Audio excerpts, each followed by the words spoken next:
Good afternoon. Today I want to be very clear. Our hospitals are under siege and our model shows no end in sight. I haven't said this before because Los Angeles County has not been in this situation to this point in the pandemic before, but the worst is still before us, and I want to share a little bit about what we can expect. A hospital system and an emergency medical services system that cannot provide the level of care that we all expect or would want for ourselves or our loved ones if we need it. This includes care for both those with COVID as well as those without COVID who have other illnesses or injuries. This means that patients will wait longer to receive care, whether it's that they're waiting in an ambulance to be offloaded into an emergency department, or they're waiting in that emergency department for definitive care or get to a proper room. It will result in our dedicated healthcare workers who have been on the front line this entire time, taking care of more patients than is safe to do so, a situation that will result in poor patient outcomes. In extreme circumstances, it will also result in the rationing of ICU or intensive care unit and other hospital beds because the system simply does not have the ability and the staff to provide the care for all those who need it and would benefit from it. And all of this means that we will have an increase in deaths in the days and weeks to come. Our ICU beds and our healthcare workers are a finite resource. Hospitals adapt and surge in a number of ways, and I've discussed many of them over previous weeks. They add staff, they clear out beds, they discharge patients whenever they can, they cancel surgeries, they cancel procedures that can wait, they flex their staffing resources. But these actions, while critical and ongoing, cannot continue indefinitely. Hospitals are working feverishly to staff up additional ICU beds, but there are simply not enough trained staff to care for the volume of patients that are projected to come and need care. The same is true to a certain degree even for non-ICU beds, but those that need more general medical care. Today, our 911 receiving hospitals, these are in the hospitals that have emergency departments and are on the front lines throughout the pandemic, caring for the vast majority of COVID and non-COVID patients alike. They are reporting today 916 total available beds, of which 102 of those are intensive care unit beds. So today in Los Angeles County, let me be clear, we have a problem, and at this point, all our hospital systems can do is brace for these days and weeks to come. Our emergency rooms cannot keep up when they are functioning as an ICU. Our operating rooms cannot perform as many surgeries as they should when those staff are needed to care for COVID patients and when the space is needed for inpatients who no longer fit in the regularly licensed areas of the hospital. We are seeing the impact of what happened over Thanksgiving. It does not seem that enough people heard and followed the message to stay home and avoid gathering with others. Transmission and new cases are soaring as a result of the holiday activity and the more general interactions and intermingling that occurred both before and after. The model indicates that the effective transmission rate, or R, is now 1.20. This is higher than what I reported last week when it was 1.14. We can slow the spread of the virus, but it will take immense effort. Slowing the spread of a virus when 1 in every 1,000 people are infected and infecting others is a very different story and astronomically easier than slowing the spread of virus when 1 in every 80 people are infected and infecting others. And that latter situation, 1 in 80, is where we are at today. Even so, with dramatic efforts, we are still in for a rough few weeks at least, and potentially through January, if not beyond. The vaccine, while a very important ray of hope and a critical tool for helping us keep our healthcare workforce safe in the midst of this surge, the vaccine will not prevent the surge from happening. There are simply not enough doses in a short enough time frame to make a difference among the general infection rate in the regular population. So with that in mind, let's look at the model. You turn on the first slide, please. You'll note that these slides look different this week. Because of the stark increase in COVID-19 hospital utilization and to better focus on more recent events, both the vertical and the horizontal axes on multiple graphs have been changed. Simply put, we are off the grid in terms of our predictions and what we had predicted before, so we had to change the grid. Last week, The top of this graph cut out at 1,000 new cases requiring hospitalization each day. However, hospital admissions have doubled in the last 2.5 weeks and now exceed 600 new COVID inpatients every day. As you can see in the red shading, without a change in people's behavior, the model projects that these numbers could double, ranging anywhere between 750 and 1,350 by the end of December. I think, next slide, please. Thanks. These numbers are frighteningly high and not something that the number of staff that are available within the county can manage. Next slide. This is what this week's prediction would look like in terms of the total number of currently hospitalized patients if we didn't change the scale. And next slide.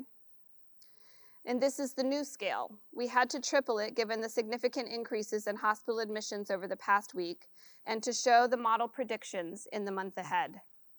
The need for hospital beds for COVID-19 patients has increased by about 1/3 in the last week compared to the previous week, and doubled again, as I mentioned, over the course of the last 2.5 weeks.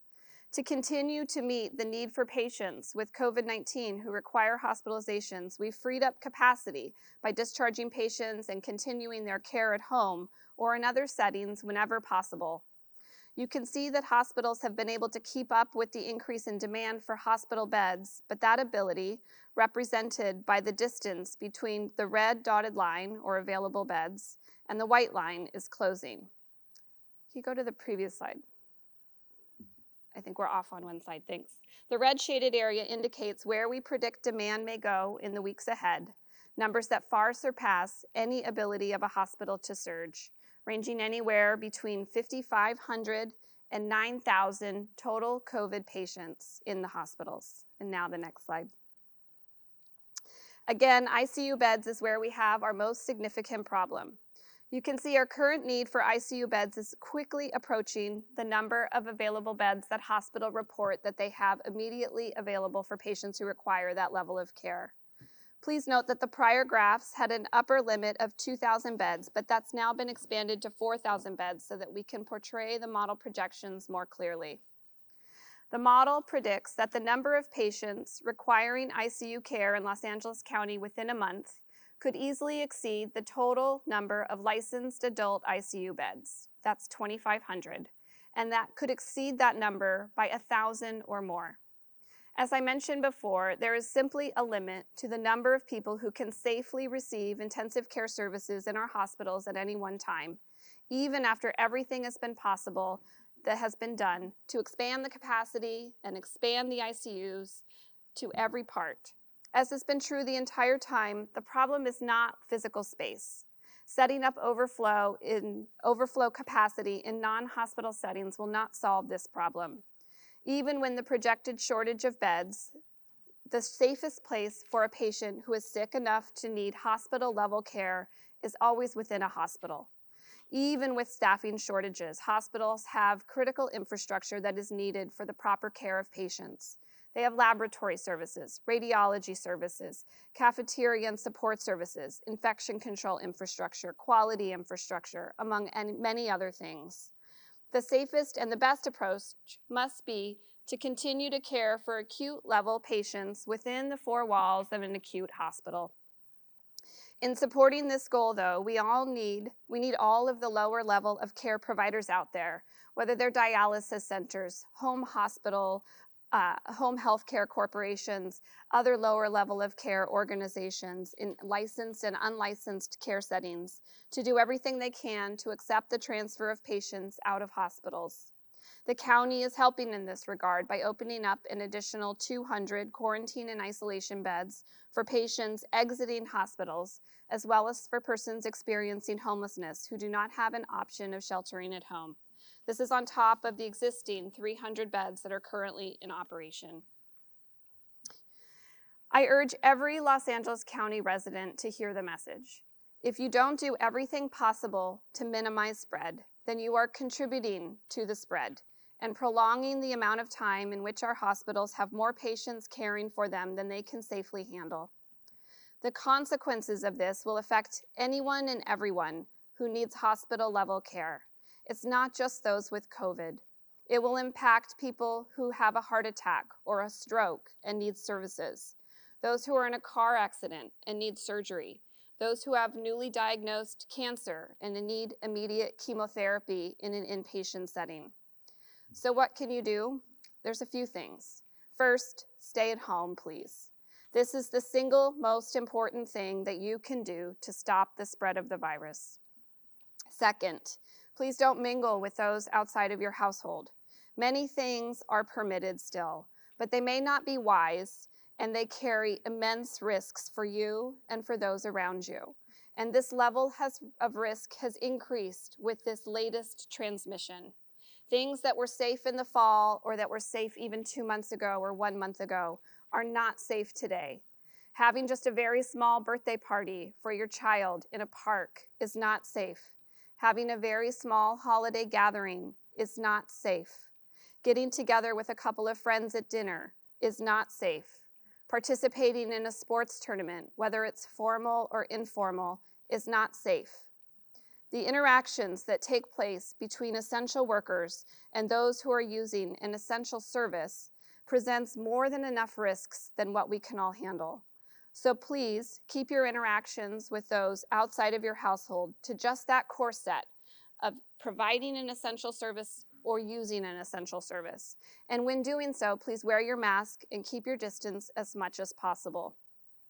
Third, if you're having a medical or psychiatric emergency, please do call 911 or go to your nearest emergency department. Emergency departments are there for you, and they are there for you when you have an emergency. However, if you don't have an emergency, please refrain from going to the emergency department and refrain from using the 911 system for non-emergency situations. Unnecessary use of ambulances and unnecessary use of emergency departments at this point is contributing to the overcrowding of these already extremely strained resources and imposes delays on those in those resources and using those resources who do indeed have a true emergency. Instead, there's a variety of things you can do. Call your provider, visit an urgent care center, utilize a nurse advice line, many of which are options that are there to you through your health plan or through your provider network. And fourth and final, please, this holiday season, celebrate only with those in your household. I know that the holidays feel different, and none of us like this, but staying home is the best thing that we can do to show compassion and care and love to those around us.